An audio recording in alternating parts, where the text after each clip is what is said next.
Before we begin, I would like to encourage everyone listening to the podcast to sign up for my upcoming workshop where you can learn how to dowse the Time Temple. The Time Temple Charts is an Akashic dowsing system designed to locate the coordinate in space-time where you are in your consciousness development and to clue you in on what you need to be doing right now in order to live your very best life. Each student receives a complete set of professionally printed charts, a textbook, and over 15 hours of interactive instruction. The workshop will be held via Zoom on June 24th, 25th, and 26th. Please visit www.vitalbioenergetics.com/retreats to reserve your spot today. And now for today's podcast. Welcome to High Vibes with your host, Bill G. At High Vibes, we're looking into what it means to be a fourth dimensional being in an ever-changing world. We hope that by listening to our podcast, you can feel a greater sense of peace and connection as we collectively raise our energetic vibration to the next level. And now for today's podcast.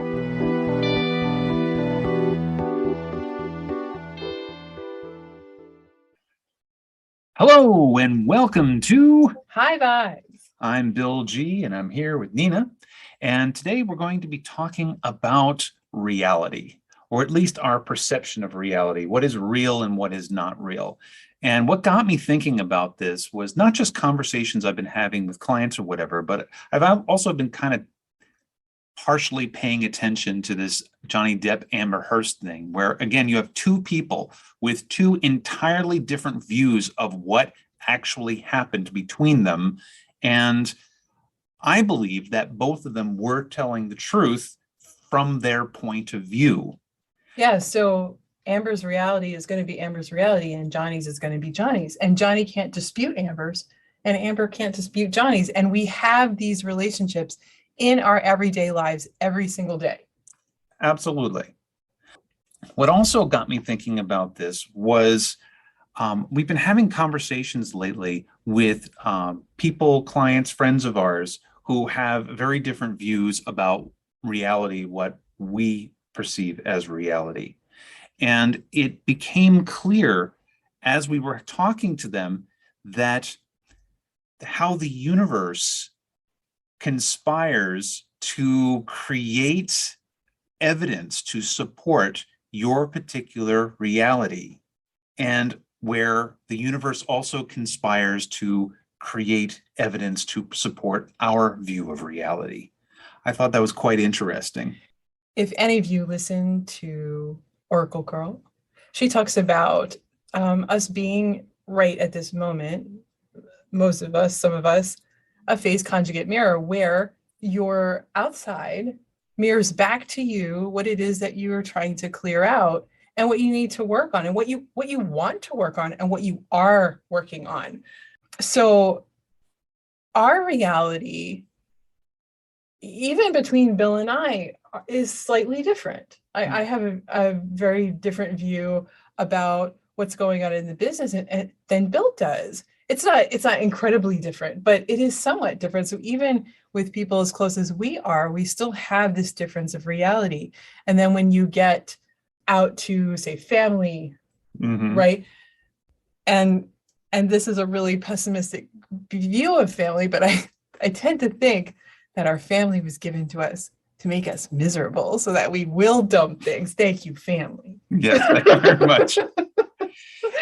And this also extends out to even the larger family, the larger community family, where you get people in various camps who have there's increased tribalism that's going on in the world, where before all of this, COVID nonsense started coming up, people tolerated each other. They were able to at least be in the same room with each other.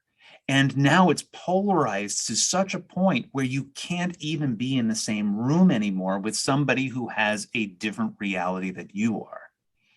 And again, I think that echoes back to what Oracle Girl was talking about, where we are polarizing to such a point because we need to really face that our own reality, our own mirrors right in front of us. So that way we can kind of figure out for ourselves that it's not really us versus them, or that I am miserable because of somebody else. It's that I am miserable because of something I have not let go of yet, and everyone around me is showing it to me. Yeah. Because I unconsciously asked them to. Right. I'm miserable because I'm miserable. Yeah, and I need to deal with this. Now, something really interesting happened yesterday. I have been sick for a week. I've been emotionally a mess. I've been super angry. I have not felt well. I'm not sleeping. I'm finding food intolerable in all aspects. And it dawned on me last night that, hey, I am not able to ingest or digest food right now. And what is that showing me? That may be showing me that I am trying to work through something and I'm just not digesting it and I'm not processing it in my own person. So whenever that happens, my body tells me so. It puts me down in the worst possible way where I am completely incapacitated mentally, emotionally, and physically. And it does it every single time. It doesn't happen all that often anymore, but when it does, it is a really clear sign for me that I am not processing something. Right. And actually, and where you have it in terms of physical symptoms, other people have it in more, I won't say vague symptoms, but different symptoms, like somebody who's having trouble in their job, someone who's having trouble getting along with family members, they're not getting along with their spouse, or all of a sudden you're finding that you don't have as much money in your bank account as you usually do, or that your hours are being cut back. Yeah, so it could be your body could be your mirror, your friends and family could be your mirror, your job could be your mirror, your dog, your cat could be your mirror. Absolutely. Even your house. Is something wrong with your house? Your Do you have pipes. leaky pipes? Is the door broken? Did you get hit by a tornado? These are all mirrors of stuff that we are actively trying to clear out, but we are not conscious of it. So our world is desperately showing us what it is that we are trying to see. Last night, I mean, just to go on to finish out your story, last night we talked about it. We talked about what it is that emotionally that you were not processing. Yeah, so I went over everything that I've been irrationally mad about. I was remembering and listening to what I had been telling Bill, hey, I'm really angry about this, but I don't know why. And this is coming up. I mean, it was so simple too. Like one really dumb thing, just as a really good example is, you probably know this, but Bill really likes his science fiction. Yeah. Right. It's good stuff. And I am a huge Star Trek fan. Okay. I'm a huge Star Trek fan. But last night, I could not even tolerate watching the new episode of Strange New Worlds. And it's a cool show. And I love the whole Spock thing going on there, right? Because we don't see enough of Spock. But I could not tolerate to watch it because it brought back memories from early on, like when we were in our 20s, of issues that we as a couple had back then. I just didn't feel as though I had a voice. I didn't feel as though I had any sort of say in what went on, like who we saw, like as far as family members and how they made me feel. So, we were kids and that stuff happens, and it happens throughout life. So it wasn't a bad thing, but it was something for me to learn from.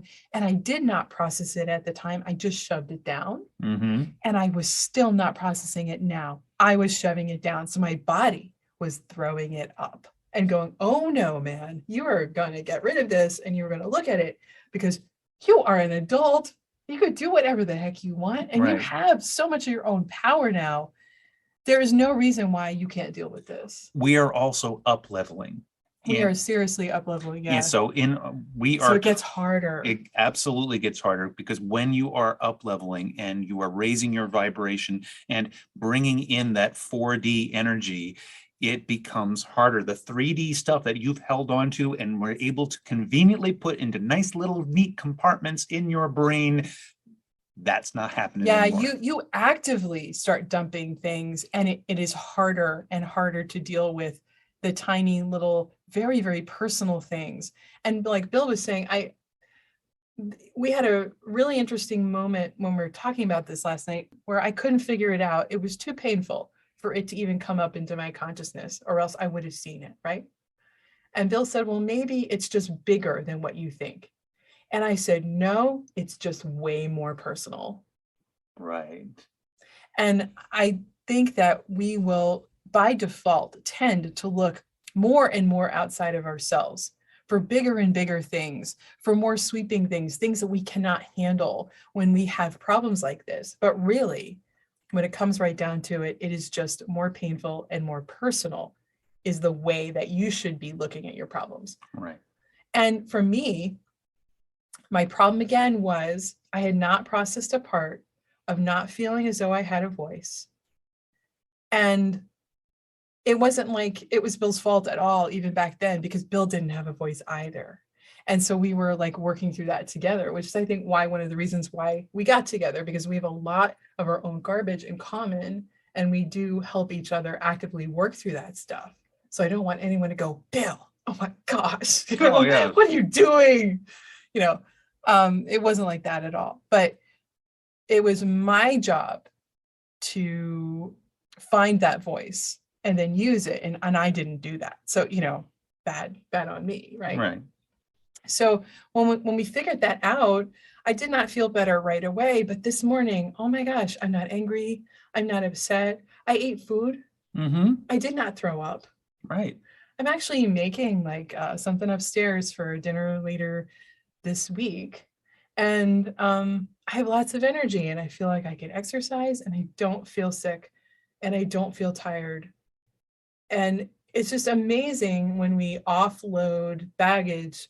And it was something that I was aware of, but I hadn't fully processed it. I hadn't fully forgiven, I think. And I don't know if I still have forgiven, but I think I'm in the process of that. Right. And what's interesting is, too, we doused this a while back. Yeah, we did. When we sat down and brought out the charts, and we doused it and we saw it. And this is just another great example here of how the work of doing the clearing is not just waving a pendulum or getting that torsion field going. All it does is it brings into conscious awareness of what that is you are processing. And it does it in general terms. This has to be in general terms because they're charts. They're for everybody. Yeah, they're not that great. They don't encompass every little nuance of life, at all, or being human. Yes, there's not a spot on any chart that says Star Trek. No. It's just not there. So there should be. But the point is, it has to be, there's a generalized thing saying, oh no, you're working on things that are hidden coming up. We're uncovering. That was our last time, John. Hidden things. Right. So hidden things are coming up. And this was certainly hidden. Yeah. And so then it's up to you, the client who received this information, to say, all right, what is it in my life that is hidden? What in my consciousness that is hidden that I don't want to face? And that's when you have to start looking for clues. And see, I made a mistake. I gave up my power in that moment to my body. Right. And I just said, well, I'm sick. It's obviously this or that thing that menopause or hormones or whatever, because I'm always going through that stuff, right? Or allergies. Allergies, right. But I gave it my power for a little while. And I got to say, it was only when I talked to my good friend, Selena, and she was talking about an incident that really disturbed her. Someone she thought she knew, turned out she didn't. And she was so disturbed by all of the events surrounding this person. She was telling me about it. And so, Bill knows this person. So I'm like, oh my gosh, Bill, I have to tell you. And when I told you about it, it just clicked. Like, oh my gosh, Selena is my mirror. Right. And it got us talking about those times where we didn't have a voice. And so thank you, Selena. Yeah, absolutely. And that just, it snowballed at It that did, point. it snowballed, and then it really allowed me to process that information. And I really think I digested it this time. Mm-hmm. Well, and the evidence. Yeah, I'm better. And the so much evidence better. is she's feeling better. And so if you are having trouble processing right now, you are feeling sick, your phase conjugate mirror is putting you through the ringer right now. Either there is something that you know, something that is already in your conscious awareness that you are not willing to face, or there's something that is in your field that is screaming for your attention, but you have no idea what it is. And that's when you really need to sit down with somebody to do the Akashic dowsing, get that information into your conscious awareness, so that way you can start dealing with it. And yes, it's going to be painful. And yes, you're going to cry. And yes, this is a process. It is so important. It's a cleansing process. It is a healing process, and healing is hard. I know healing is hard because I've experienced it. Nina has experienced it. Mic drop.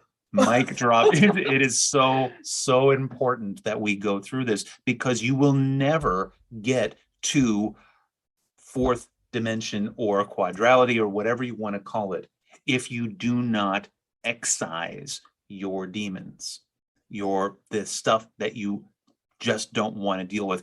And your family is a great foil for this. They are a great mirror. They are. You gotta love them, if only for that. You gotta love them. Yeah. Because they are showing you exactly what you need to be working on within yourself.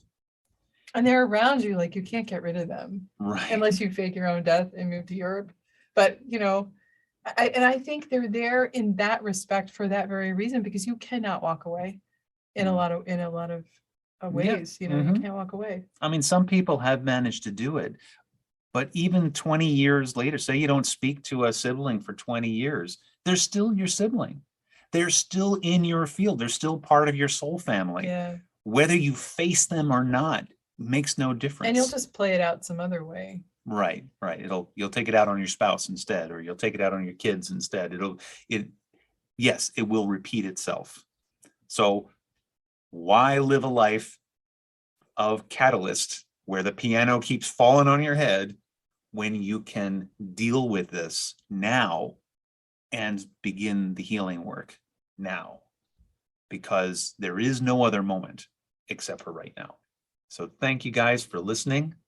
And if you are interested in dealing with your crap, please go to vitalbioenergetics.com/book online and book a 30-minute free consultation, and we will begin the process for you to get you through this. Thank you very much for listening, and we will see you guys next time. Thank you for listening. For more information about Bill and Nina G, please go to www.vitalbioenergetics.com. See you next time.